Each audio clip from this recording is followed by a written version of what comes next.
Amém. Todos estão felizes?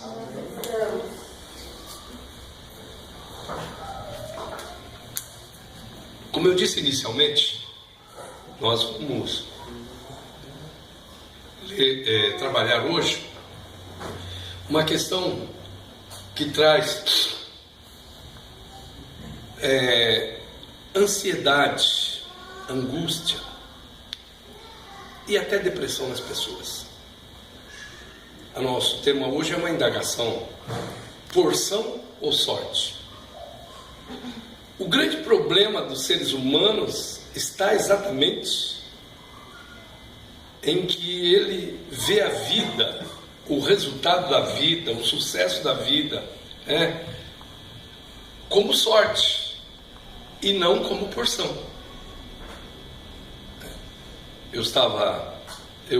Um amigo meu postou hoje na minha linha do tempo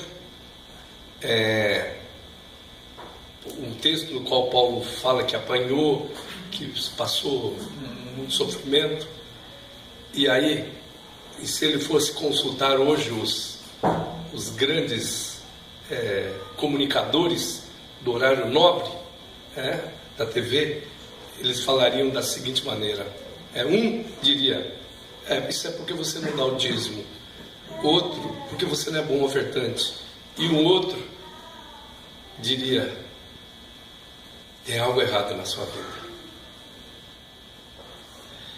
Nós precisamos entender definitivamente que as evidências que Deus deixou na vida do homem mostram que o ser humano é único.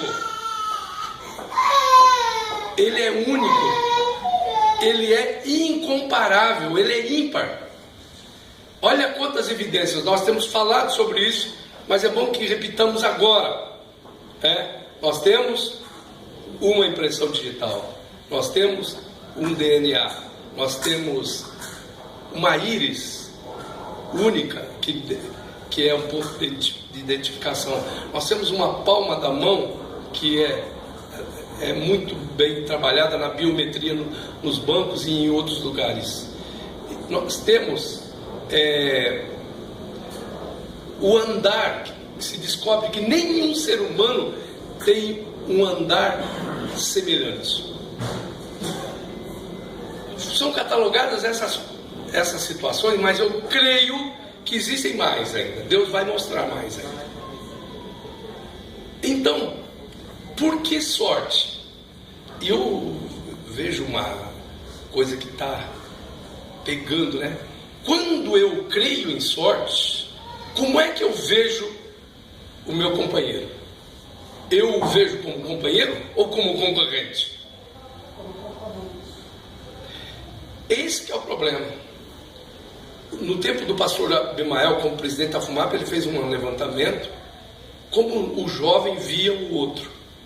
70% vê o outro como concorrente. Eu já falei brincando, Falei, o melhor carro do mundo é um Clio vermelho, amassadinho na frente. Estava conversando agora há pouco, O melhor carro é o que nós temos. A melhor casa é a que nós temos. É uma coisa tão terrível que isso até... A coisa é tão maligna, que até os animais... Eu me lembro que a gente amarrava animal no capim, ele ficava olhando o outro capim. E todo mundo acha que a situação do outro pode ser melhor vendo o outro. Então vejam bem, o que Deus estabeleceu. Deus levanta Abraão para ser o pai de muitas nações, mas de uma nação referência, e essa nação era Israel. Então te farei pai de muitas nações. Então ele entende que ele precisa, a partir da família dele, liderar um povo que seria vencedor. Então Abraão sai na região onde havia uma predominância cananita, E ele escolhe um idioma, um dialeto, que hoje é o hebraico. Ele escolhe o hebraico, então por isso que o hebraico não é a língua do Éden, nem a língua do céu. Tem muita gente aí que está achando que hebraico é a língua do céu, a língua... Não, foi uma língua escolhida por Abraão no meio de diversos dialetos cananitas. E nesse hebraico, que a leitura da direita para a esquerda, não havia o termo sorte, não existia. Pur é o que tinha, queria dizer porção. Então não cabia no universo daquele povo levantado por Deus, aquela família levantada por Deus, não cabia a busca por sorte. A mente deles era porção. Então mais tarde você vai ver que eles têm a festa das porções, que é a festa de Purim. Pur, singular, Purim no plural, porções. Pur, porção, Purim, porções. Só que Israel vai ficando cativo, e quando ele sofre no cativeiro persa, a mesma palavra no persa quer dizer sorte. Purim quer dizer sortes. Então você vai ver o Purim de Mardoqueu, ele tem tanta segurança, que Mardoqueu diz: olha, Esther, se você quiser intervir, se você quiser pleitear algum benefício para o seu povo, tudo bem. Se não, Deus vai providenciar uma coisa melhor para o seu povo. Se você quiser ter a oportunidade de ser uma abençoadora para o povo, tudo bem. Mas se não, Deus vai proporcionar. Por quê? Qual era a visão de Mardoqueu? Porção e não sortes. Entendeu? Quando existe uma disputa, nós já falamos sobre isso, na questão tipológica, né? Assuero era um tipo do Senhor Jesus Cristo, Vasti, um tipo da igreja apostatada, Esther, um tipo da igreja restaurada, Amã, um tipo do inimigo, Mardoqueu, um tipo dos ministérios e do Espírito Santo. Há uma disputa entre Mardoqueu, Amã, ele não fica odiando Esther, nem odiando o povo de Israel, ele tem ódio de Mardoqueu.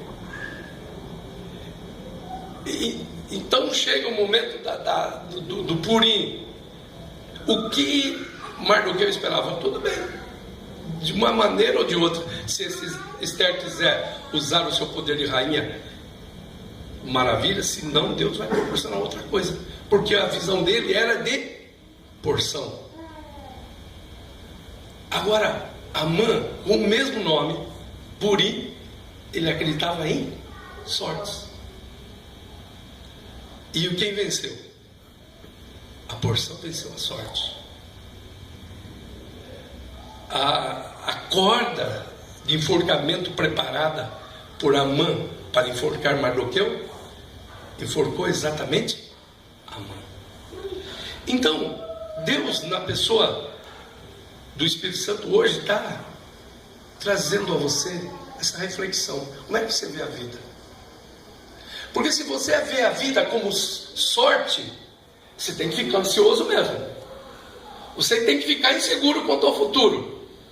Você tem que fazer tudo.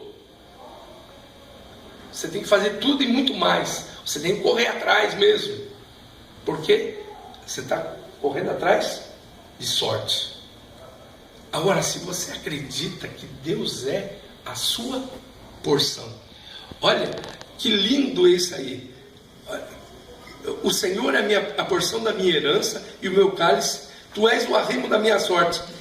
Cai-me as divisas em lugares amenos. É muito linda a minha herança. Ele está dizendo o seguinte: olha, a divisa entre o que é meu e do meu próximo, ela cai num lugar muito bom. O que eu recebo como minha porção é muito bom. Eu recomendaria a todos, em casa ainda, fazer uma leitura bem aprofundada desse Salmo 16. A pergunta que nós fazemos é essa: seu sentido de vida tem sido porção ou sorte? E eu estou entendendo que isso é realmente vital hoje aqui. Conhecendo vocês, como o pastor conhece as suas ovelhas, quem está, como o diácono Tércio, numa empresa que está balançando, quem está solteiro, esperando uma bênção de Deus, quem está esperando uma porta de trabalho se abrir, qual é o seu sentido de vida? Se é porção ou sorte? Um pastor que tem cheiro de ovelha, como é que ele pensa a esse respeito? Um catedrático, catedrático em teologia, que é o Weber Carlos de Campos, e um esportista, que é o Alex Dias Ribeiro. Devemos buscar o conhecimento de Deus e não cansar a nossa alma em busca de riquezas. Ele está dizendo que buscar riquezas cansa a alma. Eu estava falando ontem, tem um problema, quando você coloca o seu sentido de vida é sorte, as bênçãos, se corre atrás das bênçãos. Mas a Bíblia diz o seguinte: se atentamente ouvires a voz do Senhor teu Deus, essas bênçãos te alcançarão. Olha o sentido de vida, a diferença de porção. Quem tem sorte corre atrás. Inútil vos será repousar tarde, trabalhar até comer o pão de dores, pois assim dá ele aos seus amados o sono. As pessoas devemos buscar o conhecimento de Deus e não cansar a nossa alma em busca de riquezas. Está no livro A Poderosa Voz de Deus, lá na tentativa do inimigo, olha só, ter ansiedade quanto ao que é a vez de comer. Jesus, lá na tentação do deserto, 40 dias sem comer. Aí o inimigo falou: é por aí que eu vou derrubá-lo. Se tu és o Cristo, manda que essas pedras se transformem em pães. Jesus diz para ele: está escrito, nem só de pão vive o homem, mas de toda a palavra que sai da boca de Deus. Nós precisamos crer definitivamente que nós não somos resultados, o nosso crescimento, a nossa nutrição não vem somente, e deve vir muito pouco. Num outro momento a gente vai fazer uma distribuição clara aqui de quanto temos de Deus, que é o nosso Criador, que é o nosso referencial, Jesus, que é o nosso protótipo, quanto nós temos dele e quanto nós temos na nossa bios. Eu, para viver, eu não preciso comer, eu preciso de Deus. Mas tem gente que pensa que para viver precisa de comer. Aí vem aquele sentido também. A gente fala brincando aí. Você vive para comer ou come para viver? Então, Jesus diz para ele: nem só de pão vive o homem, mas de toda palavra que sai da boca de Deus. Então, Deus em nós, como diz Paulo, a esperança da glória. Deus em nós. Nós estávamos comentando ontem a respeito de Paulo com a Eunice, ontem à noite, a nossa querida Eunice Silva, ela falando um pouco de Paulo, né? Paulo, ele bate forte em determinadas coisas, mas ele vai deixando não crescer em vitaminas. Eu preciso bastante de cálcio, eu preciso bastante de colágeno, eu preciso bastante de determinados nutrientes, complexo B, isso e aquilo. Paulo vai crescendo com Jesus dentro dele.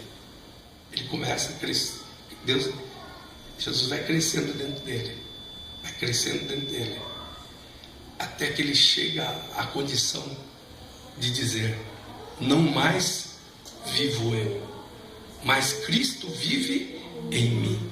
E a vida que agora vivo-a na fé do Filho de Deus, o qual me amou e se entregou por mim. Da ação mais correta, mais honesta, inclusive, embora eu saiba do Salmo 23, desde que tinha 5 anos de idade, eu sabia o Salmo 23 de cor. Na famosíssima classe das crianças, a gente recitava: o Senhor é meu pastor, de nada me faltará. Espera aí, mas se a minha visão é sorte, o nada me faltará pode incluir também uma Mercedes, pode incluir uma BMW, pode incluir um jatinho.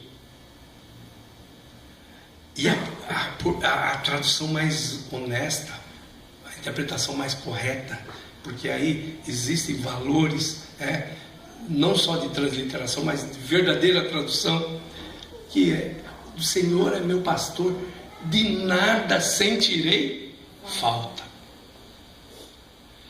Olha o que o Heber Carlos Campos diz no livro O Habitat Humano. Ele diz: não há nada que você precisa que Deus não lhe dê. E o apóstolo São Paulo diz: Ele nos deu tudo o que diz respeito à vida. Tudo. Bendito seja o Deus e Pai de nosso Senhor Jesus Cristo, o qual nos abençoou com todas as bênçãos celestiais, com todas as bênçãos espirituais, melhor dizendo, nos lugares celestiais. Então não há nada que você precise que Deus não lhe dê. Você precisa. Eu fico assim, olhando, né, as coisas que acontecem. Eu já contei essa experiência do meu pai, que eu considero o grande referencial para a minha vida, abaixo de Jesus Cristo, meu pai. Mas ele tinha um problema, que isso eu não copiei dele, porque muitas vezes, aliás, na maioria dos domingos, eu coloco na oferta o último tostão que tem no meu bolso. Tenho que ir para casa, moro lá no Tucuruvi, estava em Cumbica, em São Miguel. Você vai pegar uma estrada escura, tudo. Mas eu falei: eu vou entregar para quem? Para Deus agora. Eu entrego mesmo, sem medo. Mas meu pai não podia ficar sem um massinho de dinheiro no bolso. Ele ficou um tempo assim, sonhando, né? Que a gente chama aí grosseiramente de caducando, né? Mas ele ficava, né? Minha irmã cuidando dele, tinha que arrumar um massinho de dinheiro, ainda que sejam notas pequenas de R$2, e colocar no bolso dele, para ele se sentir seguro. Alguém que passou lá no Agreste de Pernambuco, acabei descobrindo que agora está congregando aqui uma pessoa que pode ser bem próxima de ser minha parente, que é a Marta. Ela é de Caruaru, Malhada da Pedra lá, o pessoal nosso congrega lá. E meu pai sofreu demais naquele Agreste. Então ele tinha medo do futuro. Ele tinha medo, realmente tinha insegurança quanto ao momento seguinte. Conta-se não, uma história verdadeira. No orfanato foram recebidas 3 crianças sujinhas, paupérrimas, desnutridas, e elas chegaram, receberam banho, roupa limpa, comida, e aí elas foram colocadas para dormir. Aí no dia seguinte o psicólogo voltou e falou: como é que essas crianças dormiram? Falou: elas dormiram com muita, se mexendo demais, tendo sustos durante a noite. Aí o psicólogo olhou e falou: isso é insegurança. Na próxima noite deem comida normalmente, façam tudo o que vocês fizeram, mas na hora de deitar dê um pedaço de pão para cada uma delas, para elas dormirem segurando um pedaço de pão. Aí elas dormiram tranquilas. Por quê? O pão do dia seguinte já estava garantido.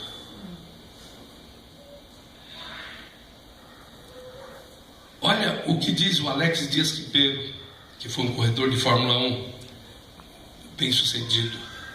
Apesar de não conhecer o que o futuro me reserva, conheço aquele que controla o futuro. Ele é meu Pai. Glória a Deus. Está no livro Mais que Vencedor, do Alex Dias Ribeiro. Então eu tenho certeza que Deus está querendo curar essa insegurança em algumas pessoas que tem medo do tempo futuro, que tem insegurança quanto ao tempo futuro.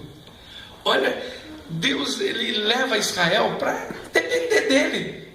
Vai para o deserto, vai pelo traçado que eu estou marcando para vocês. O traçado que Deus traçou era de 40 dias. Eles começaram a dar voltas, mas mesmo dando voltas, e eu fico imaginando quanto é bom o Espírito Santo, que ele estava, segundo Salmo 95, ele estava desgostoso, ele estava irado com o povo de Israel. 40 anos esteve desgostado com Israel. Mas mesmo o Espírito Santo desgostado, o que ele dava? Coluna de fogo à noite, 0 grau. Durante o dia a temperatura sobe para 50. Coluna de nuvem. Comida, maná do céu descia. Eles foram para o deserto. Só quem conhece um pouco de deserto, sabe o quanto as pessoas dependem de Deus naquele lugar. Apesar de não conhecer o futuro que me reserva, conheço aquele que controla o futuro. Ele é meu Pai. Às vezes a gente tem é lógico que eu não estou. Uma coisa que a gente tem que entender é o seguinte: a gente não pode tentar Deus. Não, Deus vai me dar tudo, então eu vou sempre encostar.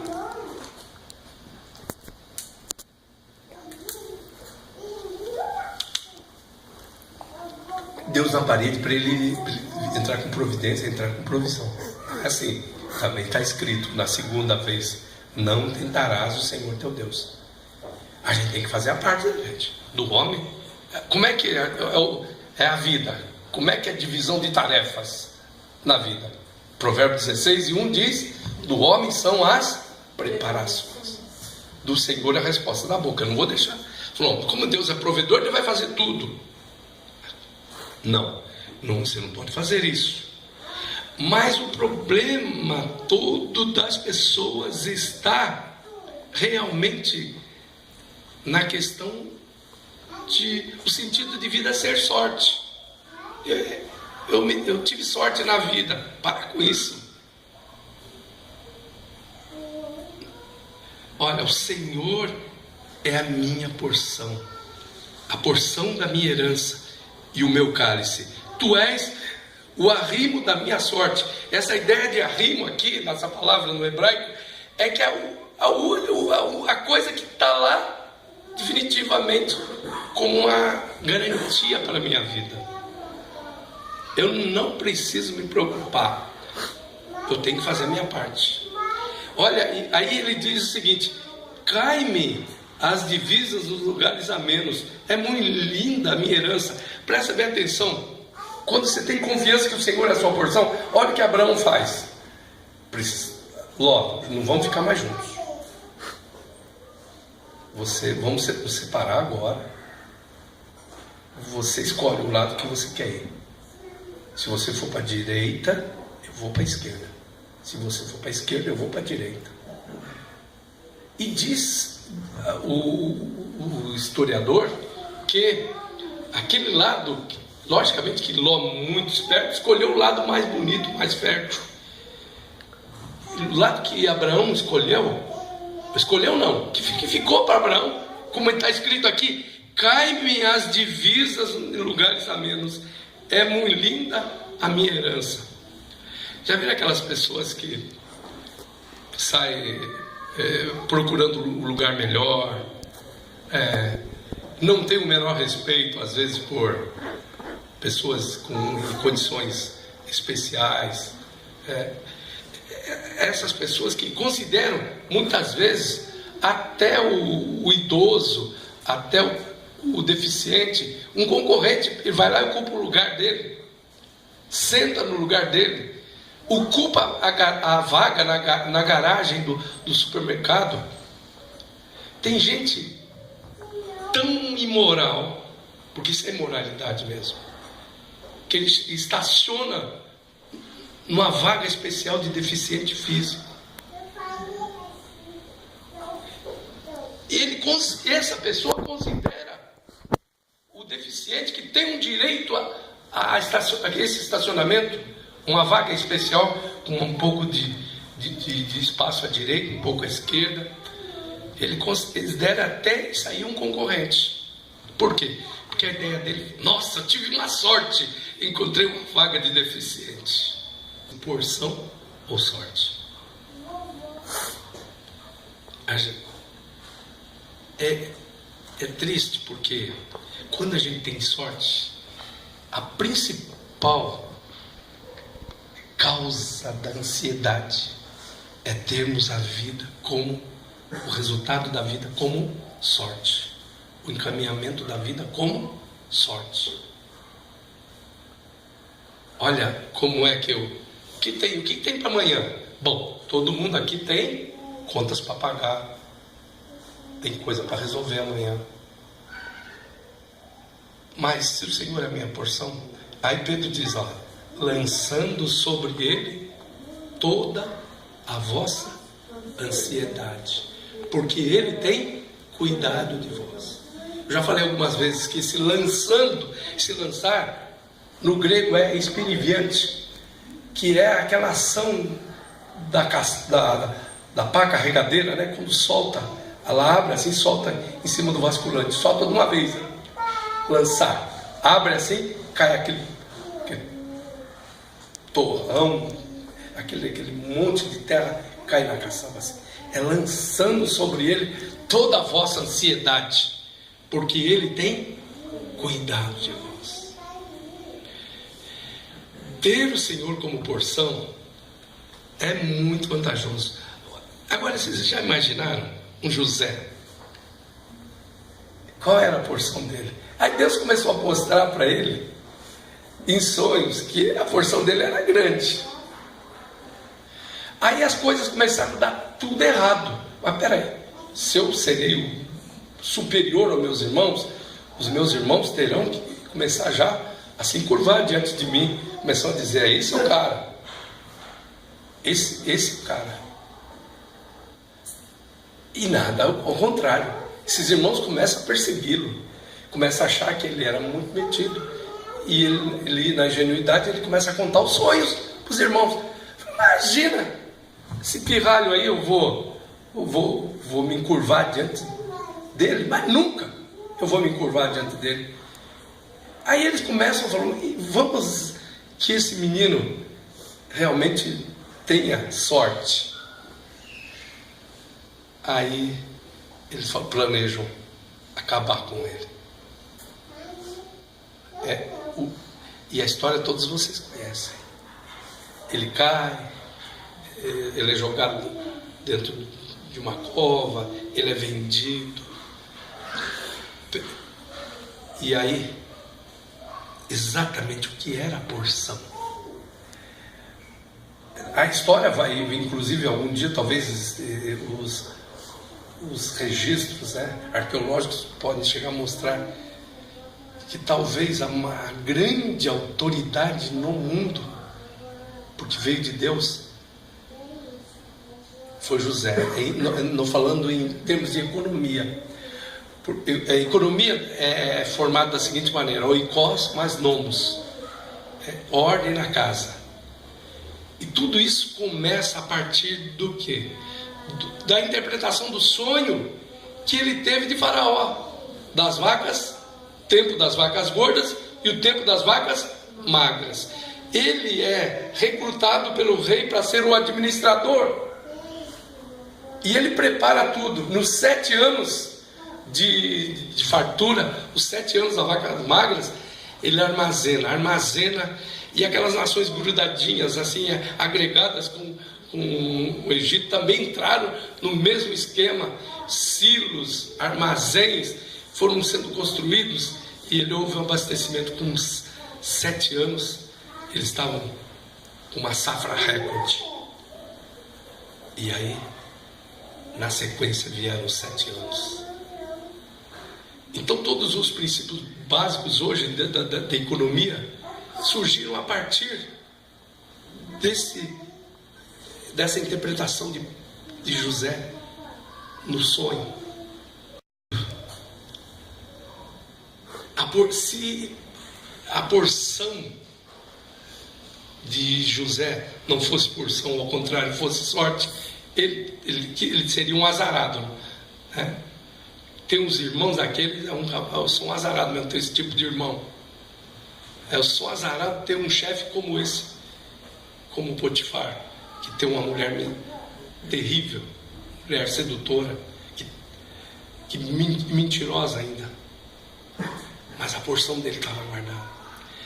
Nós cantamos aqui: tu fazes que tudo coopere para o meu bem. Olha só, se ele não fosse para a cadeia, ele não teria interpretado o sonho daquele funcionário de Faraó, o que o levou mais à frente a interpretar os sonhos de Faraó. Tu fazes que tudo coopere para o meu bem. Como diz Paulo, todas as coisas contribuem juntamente para o bem daqueles que amam a Deus, daqueles que são chamados por seu decreto. Se depender do Espírito Santo, hoje você vai dormir tranquilo. Tem coisa para fazer amanhã? Tem. Mas o que disse Jesus? Basta a cada dia o seu mal. Amanhã começa tudo de novo. Está lá a pastinha lá, né? E algumas casas antigamente só havia as contas penduradinhas assim no pregador, né? Assim no canto da casa. Está ali, e dinheiro para isso. Olha, Deus na nossa vida, Ele faz coisas grandiosas. Ele faz com que a gente possa ver, né? Eu já contei também aqui do pastor nosso, inclusive nosso colega de IAP, estava em Santa Catarina, não mandaram dinheiro para ele, e acabou. Na despensa dele não tinha mais nada, e não chegou dinheiro para ele. Naquele tempo não havia depósito. Esse dinheiro era mandado por vale, pelo correio. E aí ele ia no correio e recebia, pegava o vale, aquele era um vale postal, chamava-se. Eu mandei muito dinheiro para trabalhadores via vale postal, e não chegou. Aí ele falou assim: tudo bem, a nossa porção é Deus. Levantou de manhã, mulher deu um trato na cozinha, pegou uma toalha linda, das mais bonitas que ela tinha, colocou sobre a mesa, colocou as xícaras, colocou aquela cesta aqui que recebe pão, sem pão, logicamente. Aí todo mundo à volta, vamos agradecer ao Senhor. Agradecer.